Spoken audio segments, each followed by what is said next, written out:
Perfect. All right, guys. Welcome to another episode of What a Time to podcast. This week we have another very, very experienced and special guest, particular in the industry that our app actually focuses on as well. So that's why we're actually very, very excited. It is one of the most professional and best guests we've genuinely had. It's also something that we believe you guys are really going to learn from as well. And we're going to cover some very interesting topics. So I think we should just jump straight into it. Oh yeah, we'll go straight into the virtual realm.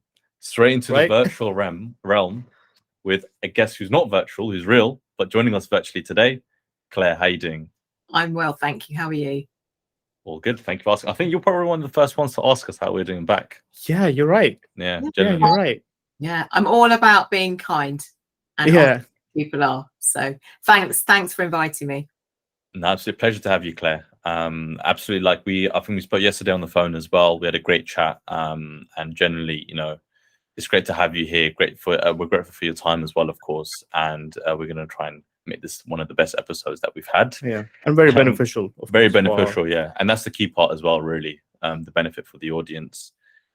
Look, Claire, we wanted to actually start off with just the general brief overview of what you do and how you came to where you are. Of course, we know that it was a lot of hard work. You've had many years and it hasn't all been glamorous, of course. But yeah, if you just start off telling, who you are, just for the general audience who don't know, and how you came to the position as well. Amazing, thank you. Yeah, so my name's Clare Pinkney and I'm a professional makeup artist and I work in quite a few different areas of the industry. So predominantly now, I do TV adverts, commercials. I do some TV series. Sometimes I hop onto a feature film. And I also predominantly teach as well, makeup artists, and also to private clients needing help. So I'll have a mix of commercial work, working with celebrities, working with normal people. I say real women or real clients, not just women, all sorts of private clientele. And my story is kind of not so, it's not one where I started off when I left college to be a makeup artist. I actually started off, I didn't really know what I wanted to do, like I think most 18, 19-year-olds. And I got a place, received a place at uni. And at the time I studied A-levels and my sort of skill set was foreign languages and art. And in those days, it was kind of like they didn't really have career direction. What should you go and do? It was like, go and be an art teacher or go and be a French teacher. I was like, I don't know if I want to be a teacher, which is so funny now because I absolutely love teaching. Yeah. I'm not teaching any of those things. Well, I'm teaching art, I suppose. And so I got a place to study business studies and French. And in the end, I was in an R-ring and my father said to me, look, if you're not going to do anything with it and you're not really into it, then what's the point of doing it? So he just found this job and he said, you should just go on to a retail management course. They were offering, because I didn't do the degree, so they offered A-level starters, a retail management training scheme in a department store called Aldous Department Stores in Croydon, which is that many, many years. It doesn't, unfortunately, it doesn't exist anymore, but it used to be like a flagship store in South London. And it was as beautiful and as glamorous as Selfridges. That's what I can say. That's what it looked like inside. And I was there 3 years and I worked from shop floor into buying, into marketing, business management, customer services, even did some time in finance. Finance isn't really my thing, but I did do it. Right. And I ended up being, in the end, working on the cosmetics department and being a manager there when it's a really, really big floor, like the square footage was just as big as the one in Selfridges. And I was there I think 4.5 years after, so another 1.5 years after the training scheme. And then I kind of just got a little bit disillusioned with everything. And I think the retail industry slightly changed and I was young and I thought, do I really want to be working Sundays? And it was Bank Holiday Mondays that started. So I then went and decided to have a bit of time out, much to my father's, he wasn't really impressed. And I decided wanted to go and travel. So I went and lived in Greece for nearly 2 years. Wow.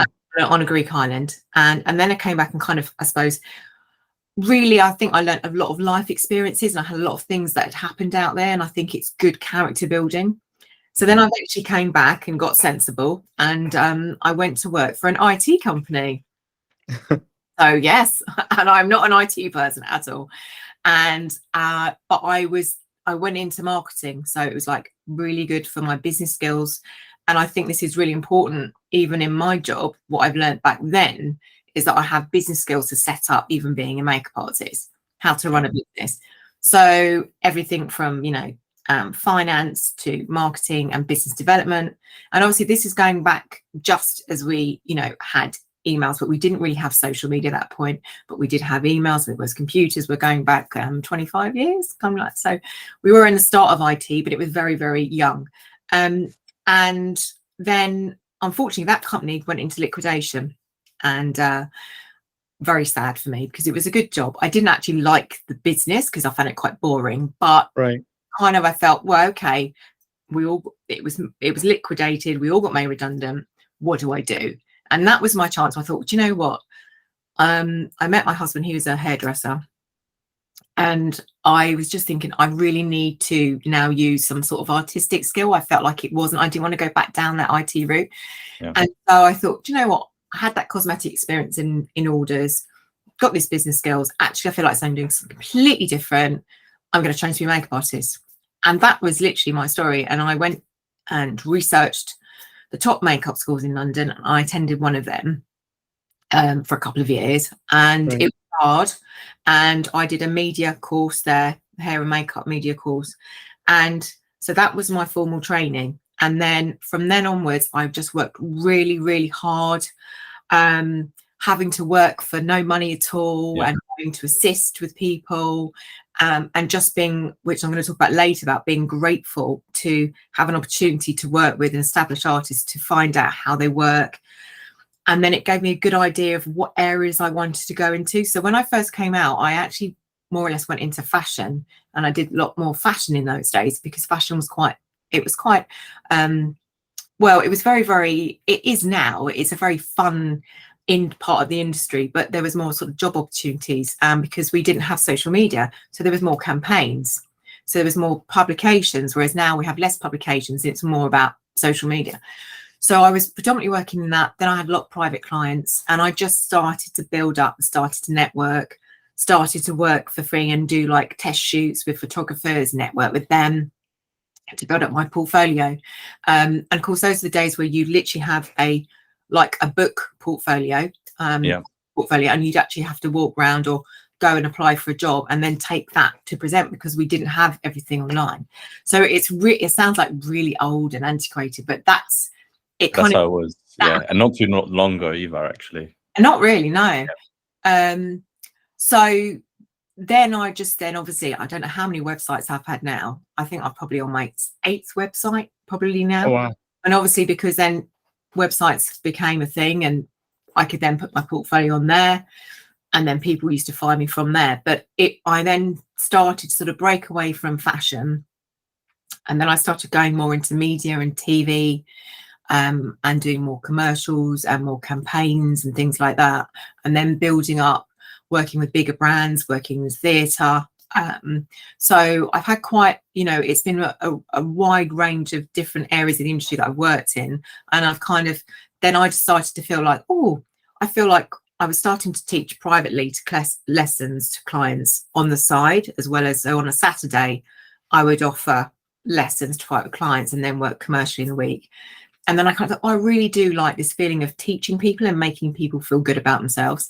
Mm-hmm. So that's when I went to night school and did a qualification to actually have a teaching qualification to teach people. And then, did you do the night school at the same time then? As working. Wow. Yeah. So that's a full-on, like a full-time and night school on top. Yeah, on night school, because it was something I kind of wanted to do, which is so funny, because if you'd gone back when I was 18 and someone said to me, go and be an art teacher, I was like, no. Don't want to be a teacher. But I'm now a teacher of something that I do, as well as run my own business, and I still work commercially. I am teaching. So I think actually it's kind of like I've come full circle in my career, because it's probably my passion. I love being on set.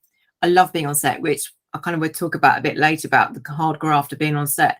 But I do love the outcomes of teaching people, of Right. making, like, whether it's an artist I'm training, a makeup artist, or whether I'm just helping real people just feel good about themselves, especially since, even more so since the pandemic. I really feel like it's a really positive thing to do, and seeing how pandemic has affected people, both privately and also people that have lost jobs in the pandemic and they've trained and they want to be a makeup artist. Brilliant. So, you know, so that's kind of my kind of, well, trying to be a short version of the story of how where I am right now. But Yeah. Of course. There's definitely like a lot of like you mentioned, you were initially in so many other industries, and cosmetic is something that you only touched upon, but kind of just, so I kind of want to touch on the fact that the deciding factor of you kind of going into the makeup industry. What was your drive? Because there was a lot of risk associated to it, because like you said, you did want to go back into IT, but you wanted you needed something to do, I guess. And so what was your driving factor, you know, despite the fact there was risk associated to it, and the fact that you were, like you mentioned, you were almost kind of working for no money at all at the time?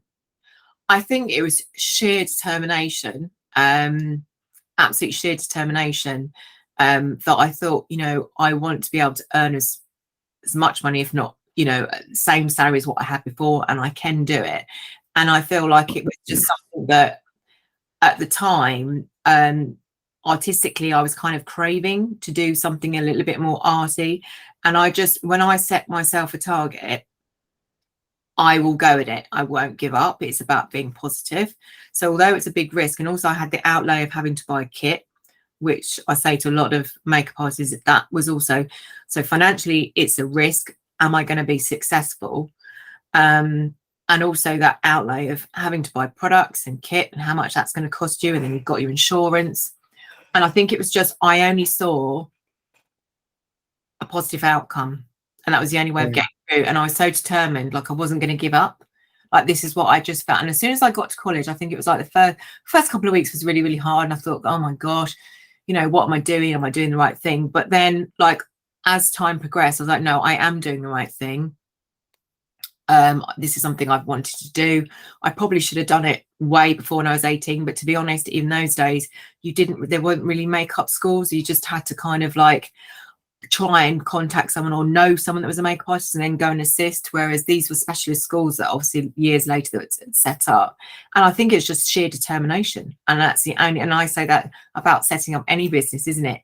And I think I had those business skills before, even back from, you know, back in the oldest days. Yes, I had retail management and I had the cosmetic side, but before that we did finance, we did I mean, it was their fundamentals that I help think that it makes you so determined that you're going to do something because you've got those skills behind you and just that positive attitude, you know. Well, you wouldn't if I know at that time, of course, you mentioned you thought maybe I should have done it earlier, but actually you're probably in a better position at that point, because like you said, you picked up the fundamentals and you picked up the mindset of, I'm determined to make this work. Yeah. And so it just kind of culminated in itself. Yeah. Just going to that theme as well, Claire, I wanted to, because what you touched upon is really key there. We talked about the hardworking aspect, determination. Me and you had a discussion over the phone yesterday as well. A lot of people who want to get into this space, they kind of get taken out by, like you mentioned, the celebrities, the glitz, the glamour of being into your role. But actually that initial hard work and grind, in your experience, you've also found that people don't really acknowledge that part of the business. So I just wanted to speak about that a bit more and maybe go into a bit more detail about a real good experience where you realize, oh yeah, I'm really need to work hard here to make it work. Yeah, I think a lot of people have that whole perception that, you know, as soon as you say, you know, I'm a makeup artist or you're a makeup artist, oh wow, that's so glamorous. Amount of private clients, I wish I had your job. And it's like, well, they see the glamorous side. Yeah. And I think also younger makeup artists coming through also see that side as well. They see the glamorous side of it. They don't see me getting up with the alarm clock going on at 3 a.m. and having to leave my house at 4 a.m. and working 14 hours on set before I get home. And I'm certainly, when I'm on set, if I'm working on a series or TV series, or if I've worked on feature films, you don't look glamorous. Your hair is literally in a bun. You get up, you eat, you work, you go to sleep, and then that's it. And so I think social media's played a part in that, definitely, which obviously I think we'll probably touch on a bit later, but I think people do see my job as glamorous, and I've got to where I've got because I've worked so hard to get there, and nobody has given me anything, and I've not felt like I'm entitled, because you're not entitled. You have to work to where you go. Your whole journey is about working hard. And that's what I say to any new makeup artist. I have this kind of like a couple of points that I always say to them is I always say, work hard, remain focused, be professional at all times, and never bring your personal life to work, whether with your private client or you're on set, because people don't want to hear about your personal problem. And I've been with lots of makeup artists who stand there and they're talking about their personal life. So that's another thing. Always remain positive, always be grateful, and always be kind. And I think if you can keep those, even in just in business in general, for any business, you shouldn't be bringing personal life into it, and you should always work hard. But I think, I think people see, because of social media, people see me. It's been in the glamour side, and I get girls that are training to be makeup artists or want to be makeup artists, and they come and say, they send me a DM on Instagram. It's like, can I come and assist you? Because I really want to work on celebrities. And that's the one thing that I do not, the fact they've even put that, it's like, well, hold on, you've got no experience, but you want to work with a celebrity. Well, it's taken me years to get to there. When I came out of makeup school, I was working for nothing.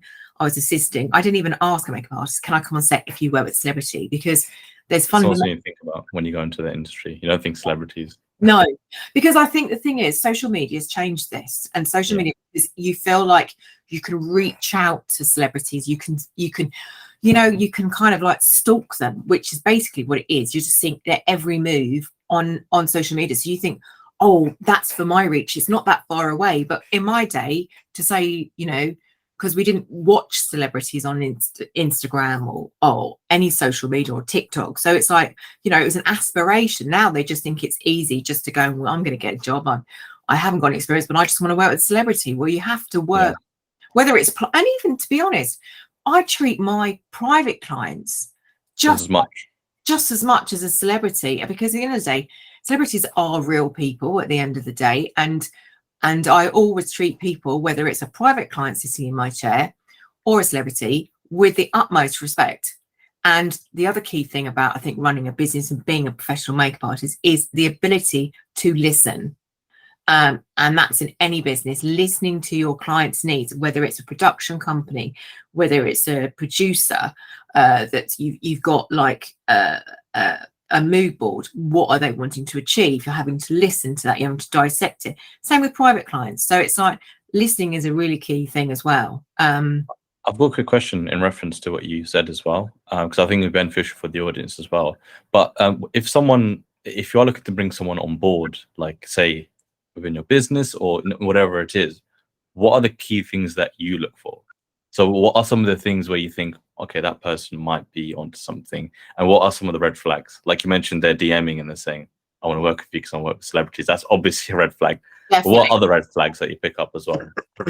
So other red flag, obviously, I'm really into training. And so the other red flag for me as a makeup artist, like, you've got to show me that you've worked with every skin tone and every kind of diverse kind of section of the business, because I have a lot of makeup artists and I go like, yeah, but you haven't worked you've got to be a makeup artist. If you're a makeup artist, you can paint anyone's face. So that's another thing. And I think it's attitude. It's that if I can sort of hear it in their tone, so I've had a couple of makeup artists that have then emailed me and I've said, and they kind of want to, I've given them my time, but they're still wanting to jump. And if I feel they're impatient, that's another, just their tone where they're not willing to put the hours in. And I've given them my time by emailing them back and going, right, I think looking at your portfolio, you need to go and have further training.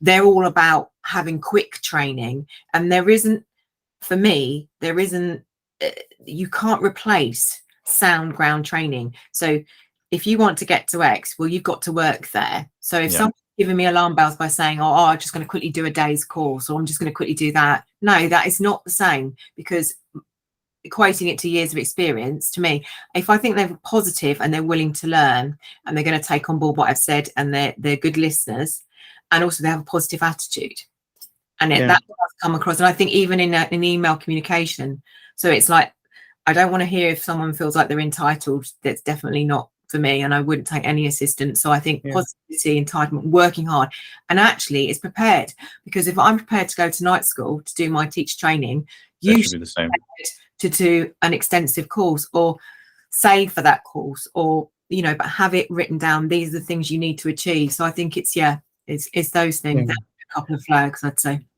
I think social media is like you mentioned, is probably also to part of fault here, because there's so many clickbait sort of thumbnails that I see where it says, get rich in 2 days, just a course for 7 days, only 999 or whatever, and it's just something that kind of builds up in people's minds that, oh, you can become something in just a short amount of time. And even for myself, like, I've recently I'll just mention it here, but I recently become a mobile barber, and I know and I know I underwent the course as well, and I'm nowhere near on level where I can say like, oh yeah, I'm a very experienced barber. So however, I can, I even cut my own hair, just kind of trimmed it down. You're good at skin fades. Yeah, I did a skin phase over here and stuff. Yeah, pretty proud of that, to be honest. It's actually the first time our audience is probably seeing me with this hair. So it's my debut of this hairstyle. But yeah, I mean, like, social media is really, manipulating young people's mind, and they always think there's a fast way to everything, which is also why, which is also why a lot of people have just become lazy, and this sort of mindset really needs to change. And I'm not sure, I mean, what would your advice be to the young people out there who are lazy and are willing to become either makeup artists or start something up themselves? I think it's I think it's really hard, because obviously I have two sons that are they're older teenagers. Well, actually one's not a teenager, I've just got to remind myself, actually he's in his 20s. But we have discussions a lot, because I think the younger generation tends to be lost without their phone, and it's kind of like this security blanket. So they just reach for the phone, and then they're on Instagram or looking at social media.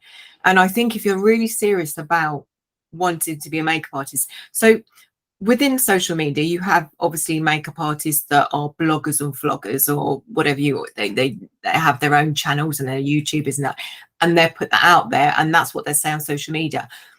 If you want to be a professional makeup artist, which is not painting your own face and not doing a YouTube channel, but setting up your own business where you're working with private clients, or you're working on TV, or you're working on commercials, then my time, I have an Instagram account. I don't have 20,000 followers. I have a couple of thousand, but my time is, because I'm working commercially as a professional makeup artist or teacher, so I'm actually working. I don't have time to be doing posts all the time. So on feeds, I tend to usually just go on a story. So it's kind of like, it's really deciding whether is that something that you want to do? Do you want to be an influencer, we're going to call them? Because that's something completely different, and that gets muddled up with the whole terminology of being a professional makeup artist. An influencer is not professional makeup artist, because they're not going out doing makeup on other people. They're there to influence, to recommend, to show, to demonstrate. So it's kind of like deciding. And if you want to be a makeup artist, it's concentrating and deciding to stop kind of presuming that you're just going to get given work. You have to work for it. So if you want to be a professional makeup artist, network behind the scenes with connecting with producers or other more established makeup artists, and being very focused. And a couple of other points I say to makeup artists is, stop looking at what other people are doing. Focus on your own journey. And I do think that social media is great in some ways, but I think it affects people's mental health, and it's very easy just to give up, because we're going to see what that makeup artist is doing. That makeup artist looks like they've got more work than I have. And it's the same in any business. You could say that if you were a florist or a barber or any kind of business, because you're constantly looking at competitors. But as I said to you the other evening when we spoke, I said to you that it's about having a unique selling point. And when I have makeup artists that come to me for training, top-up training and things like that, I say to them, you know, you will be different from me. I can teach you kind of my style, but you will have your own style. You'll have your own personality. And so you have your own USP in terms of like a business point of view. So if you're in the same area, okay, you know, there is a little bit of a struggle at the moment. We are a little bit of an economic downturn. But having said that, you know, there should be enough work to go around. And I say, well, if you didn't get that job and that job went to somebody else, instead of looking at it about, you know, what's wrong with me, think, well, maybe that client or that job wasn't suited to me. It's the same whether it's private work, that client wasn't suited to me and my style, or personalities, because it's all about personality in my job as well. Or you know, someone lost a job through a commercial job because that person had a different style, or that person had a different technique, or that person specialized in something. But we all have a USP, and I think it's just being confident enough to say, instead of looking what everyone else is doing, thinking, actually, this is my USP. I'm this. I'm very good at this aspect of makeup, and I need to stick to it instead of keep looking, because the grass always seems greener on social media. The grass always seems greener, and it always seems. So I think and I think especially after pandemic, you know, people who've just been hanging out on their phones more, and it's, you know, you think, why is there such a rise in youngsters, you know, specifically having mental health issues? Because they put a post on there. So say that you've got a young makeup artist who's just trained, and then she puts a picture out there of her work and she doesn't get enough likes. That automatically has that whole sinking feeling of, oh, am I good enough? Should I be good enough? And then they look at somebody else that's just trained and they might have more likes. And I think it's that whole stop comparing yourself to another person and focus on your own journey. If possible, if you can kind of touch back on the not so glamorous part, if possible, maybe some examples that you have on set or so. Yeah, I mean, I've got a lot. I mean, there's lots of examples. You know, like literally standing in the freezing rain constantly for about 3 days, being on set, where even your waterproof clothes aren't waterproof anymore. Clothes aren't waterproof. You know, those kind of jobs where you just, you know, it's hard work and you're carrying, carrying really, really heavy bags on your back, and you've got a backache and you're shivering cold, and then when you go to bed you can't warm up. It's those kind of, like, you know, jobs. Also, I think people think that I don't work shifts, and every now and again I don't always agree to those jobs, but I also get jobs where you film during the night, literally during the night, and you'll be outside in the graveyard or what have you, not filming, and it's all night long, and then you're having to try and sleep day, and I'm not too good on that. So it's not like I'm a nurse or a doctor, and those sort of consequences of then your body clock being out of sync and things like that. So that's not so glamorous, you know. And doing things like being on your feet and just, you know, you might have to literally do up bodies, and you're literally on your feet doing their feet, their bodies, everything, clipping all sorts of hair off areas of bodies that you don't think you'd be doing, but you do it. It's just like, working in a grotty nightclub just for a music video, and it was, you know, not great experience. And again, working through the night because, you know, they close it down. They thought, right, they just to hide it for a night, so you've really got to like condense all the hours and just so your body clock being out of sync. And it isn't. I love that though. I love. I know it sounds strange, but I love the fact that I'm not saying I love what you just said, and I want to do it too. But the fact that these are character building, like we just mentioned as well. Yeah. A lot of people who want stuff quick, they don't understand that part, and that builds character, that builds strength, but it also builds skill. Because if you can perfect your skill in an uncomfortable situation, your skill is only going to enhance greatfold. Yeah. Because in reality, you're not always going to have the perfect client, right? Yeah. I mean, obviously, you know, I wasn't a young, really, really young makeup artist. I was, you know, not old when I started. And I can't obviously say too many points or complete details, but I have been in certain situations as a makeup artist where I feel like my safety's been a little bit compromised over the years. And I think that's another thing. And I think, but being a little bit older that I was quite wise to it, and sort of identified potential issues that didn't come into complete fruition, but there were circumstances I think, had I been younger, I think I would have dealt with that situation slightly different. And I think having the background that I had, and also being able to communicate, because I haven't grown up with phones, being able to sort of like communicate my way either out of the situations or into situations, and dealing with different situations and different clients and extracting information. Because I think, touching on what we spoke about, you know, with phones, they make life seem glamorous when actually I'm describing that it's not all glamorous. And also they take away that ability to actually communicate really effectively and easily with people. And I think, you know, as I said, for any sort of young makeup artists coming along, you know, they're hooked to their phones, and the way of running any successful business, whether you're a professional makeup artist or whatever you're doing, is to be able to communicate with people effectively. So kind of that social media aspect is taken away because they're just liaising or DMing, or, you know, I mean, even dating's gone, isn't it? Because it's all online, you just text people. So it's like the way our whole lifestyles have changed.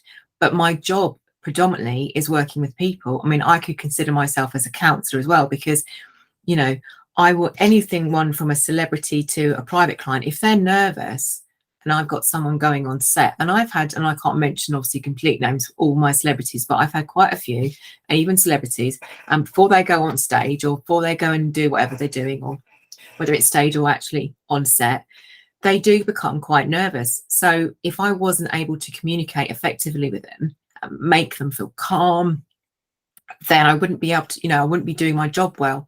So part of being a successful makeup artist is the ability to communicate effectively with people and to make them feel calm and at ease, and make them feel comfortable knowing that I'm in control. And if there was silence, because I'm, you know, used to just texting and DMing people, that would really make a difference, because that artist might be like amazing.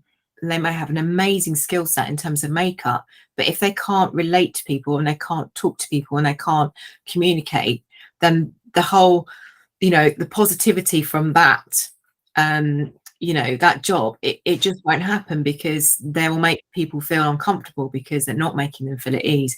And, you know, I feel like, you know, if I retire, I'll become some sort of psychologist, because it's like, or a counsellor, because people do come and sit in your chair, whether celebrities or not, or private clients, and they come with problems, or they want to talk about, they want to open up. But that's part of it. As you're doing makeup, that makes them feel comfortable because they feel they're at ease to be able to talk. And I think even more so now, that ability to communicate effectively, when I'm seeing so many more people, from the, you know, since the pandemic, things have changed. So people's mindset, and we've gone from being this pandemic to then having all these other areas of our country, you know, disrupted. And I think, you know, it's affecting people. So I think the ability to make someone feel comfortable is a way of having a successful business, whether it's a professional makeup store. I think as this, I mean, I'm so glad that you mentioned this, because like in a way, like you are a counselor for these people, and they don't know anything about you. No. And this is what, you know, what we kind of wanted to do with the What a Time to podcast, actually show the other side and see, show the people, like, look, it's not easy. It's not necessarily all time fun or anything like this. It's a lot of hard work and determination. And actually, like, there's a similar story that just came to my mind. It's actually one of our vendors that is currently signed up on WATTBA. She's an international client. Well, she takes international clients, also makeup artists, mainly for weddings. Shout out to Beauty by Nab. She, you know, because I know her personally and I know her life story. I know the struggles that she's going through until this day, and you know, it's really you know, sad to see, like, you know, what she has to go through. But despite all of that, she has literally started off from a complete beginner a few years ago, and kind of like scaled up, not an empire, but, you know, kind of like established, a huge presence online, made herself a name and made herself a brand with her innovative thinking and creativity. And one thing that she always does is make sure that her clients feel good. And despite the fact that, what she's going through. So I can really relate to, well, I mean, I personally can't necessarily relate to, however, I can really understand because I've seen it in person myself on where someone is going through something but still is making other people feel well.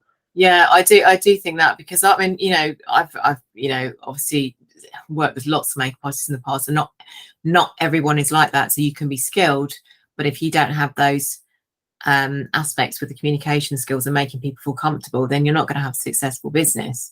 So I think it really, really is important and also to be positive. And you said, by the sounds of her, she's just been so positive and so determined, and it's that will shine through. And she's obviously probably got a unique selling point, like you've just described, and she knows it, and she's just gone forward with it on her journey, and has not been distracted by anyone else or competitors, because she's so focused on where she's heading. And I think it's all about, like I say, visualizing what positivity is ahead for you. And especially nowadays, it is really hard because, let's be honest, I'm sure her journey, my journey, there's lots of instances where I've lost jobs and I haven't got them and someone else has got them. And I'm like, why didn't I get that job? And it's very, very off-putting, especially you can have a couple of weeks where I didn't get that job again, but you just have to keep pushing through, keep pushing through, and just think that something else better will come up, because it was a job that was meant for you and you weren't meant for that other job, because that's the only way of seeing it. Instead of letting things eat up at you, which is quite easy to do nowadays because, like I say, the struggle. But I think whether you're a makeup artist or a barber or even a beauty therapist or anyone really, I think it's just, and also being self-employed is tough, and you do have to be determined to make it work. But there's lots of positivities from that as well, having your own business, because you're only answer to you. So when I even go to like college, I go as a guest lecturer. I don't go there because I work there part-time or full-time. I go there and I'm asked to be a guest lecturer, and I go in and I do my job.